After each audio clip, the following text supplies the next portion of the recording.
Hey everyone, and welcome back to Joey's Retro Handhelds. I'm Joey, and today we're going to be doing a starter setup guide for the Miyoo Flip. This video is going to be all about the stock operating system. As of right now, I'm waiting to see what custom firmware comes out for this, if Onion OS ever will, or likely just Spruce, and at this point, I'll do dedicated guides for those whenever it does. Let's start with the basics. If you want to use the stock SD card that came with it, you can, but you should know that both the stock SD card and the ROMs are basically junk. You are on a timer to replace both of them, so if you don't feel like doing that today, feel free to skip this next part, as the beginning here is going to be all about setting up a new branded SD card. However, you can also follow along by using a new SD card and moving your stuff over. I'll show everything. So with that in mind, you're going to need a branded SD card and a branded SD card reader. Do not use the SD card reader that comes with the device. That is also junk. A 128GB or 256GB SD card would be more than fine for what the Flip can play, and I have links in the description to the cards and the reader if you need them. You don't really need two SD cards with this device, despite the fact that it has two slots.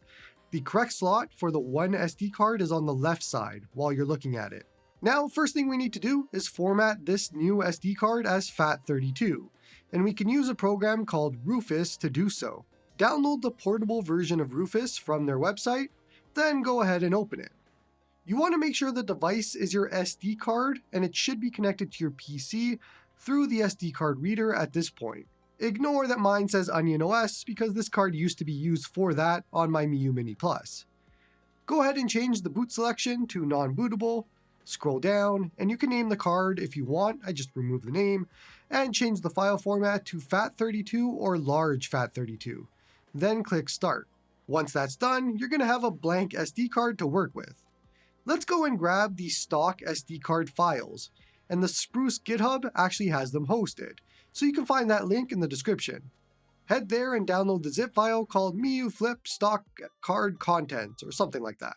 Extract that zip using Windows, just right click and extract all. Once it's extracted, head inside of the folder, select all, copy, and then paste it onto the SD card.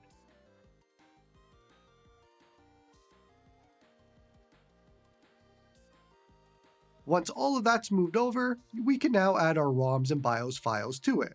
So for those of you that just want to move over from your SD card that was included to this new one, and you don't want to replace the ROMs and BIOS files like I suggested, you'll find out when you try and play Pokemon and beat it and can't save. But either way, feel free to just connect your SD card, the original one, to the PC, and you can back up the ROMs folder.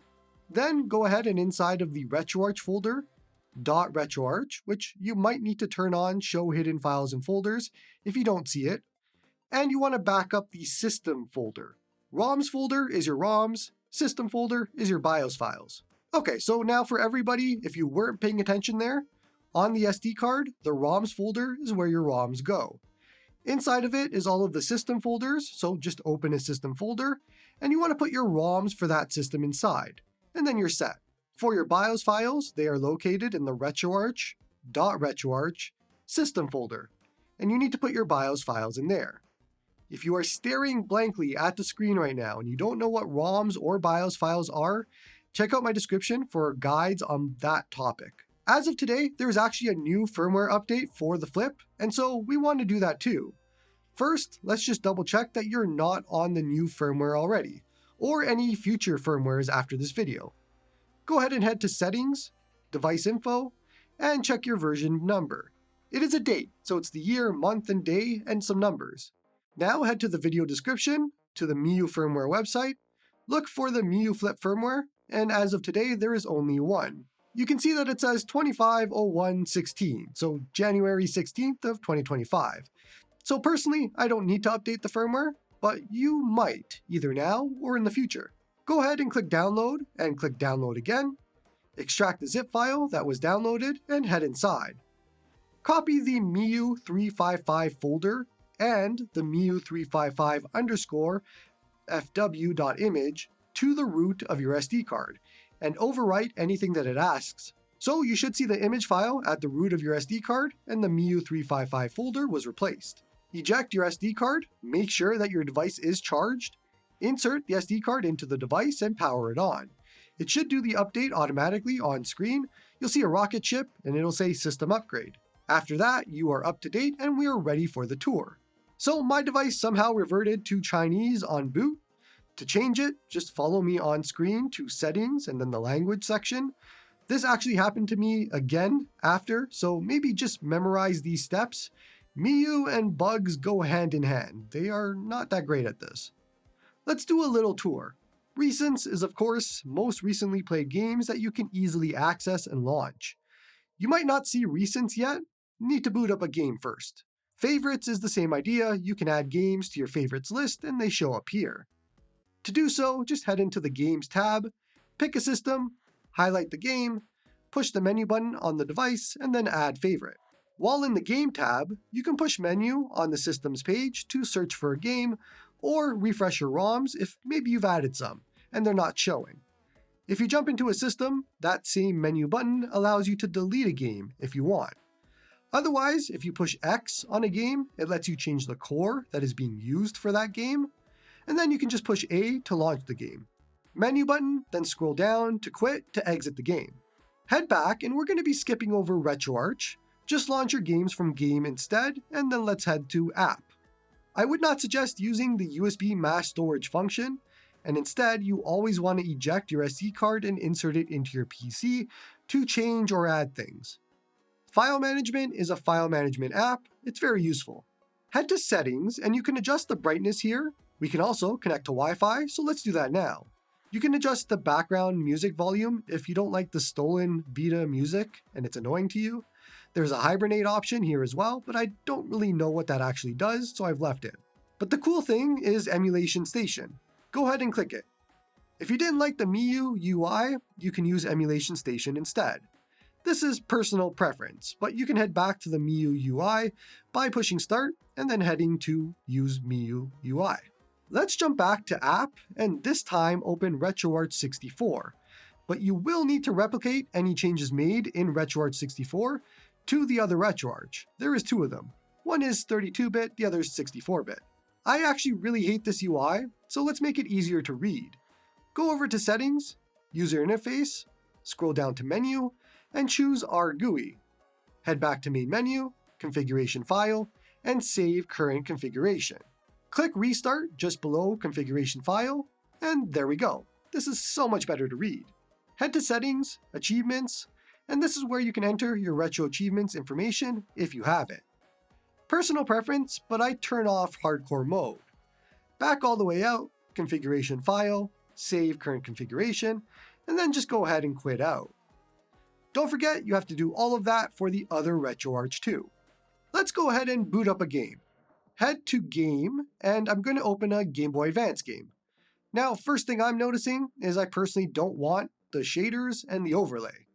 Now, if you're like me and you want to remove them too, push the menu button, Native Menu, scroll down to Shaders, turn off Video Shaders, back out, On-Screen Overlay, turn off Display Overlay, B to back out, Settings, Video, Scaling, and you want to make sure that aspect ratio is set to core provided.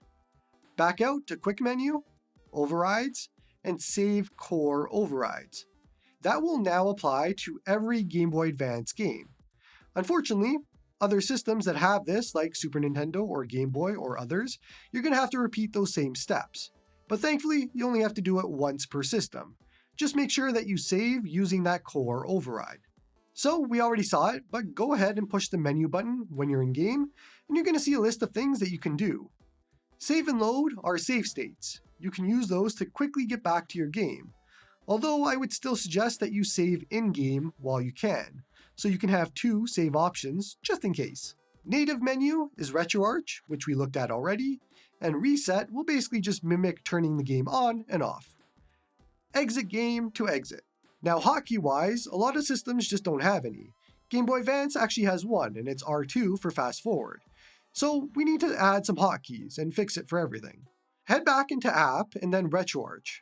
Go over to Settings, Input, Hotkeys, and here is what I would personally do for these hotkeys. First, Enable button is Select. I would remove the quick controller combo, and you want to put quit as start. Quick controller combo can actually corrupt your Game Boy Advance games, whereas quit properly exits RetroArch. So we swap them. Fast forward toggle, I set to R2, and I put load state as L1 and save state as R1. Then I scroll down and I set show FPS to A. Select plus any of those buttons, do those hotkeys. Head back to main menu, configuration file, and save current configuration. Then go ahead and exit. One important thing on load and save state hotkeys, they are not going to match the menu-based load and save. So that means when you push menu, save and load is a different save state than doing the hotkey of select an R1 and select an L1. It's up to you on which one you want to use. This is just Miyoo again being Miyoo and not doing things properly. Otherwise, that is about it for setup-wise and changes-wise. Personally, I'm actually waiting on custom firmware, as this entire stock operating system navigation is a bit of a mess, as it usually is. But if you wanted to just use stock and you needed somebody to point you in the right direction for a little bit, well, I hope this video helped you. Come join me on the Discord for our game and ROM hack of the month if you have trouble finding games to play. Support me on Patreon if guides like this help you. And thank you all for watching, and hope you all have a good one.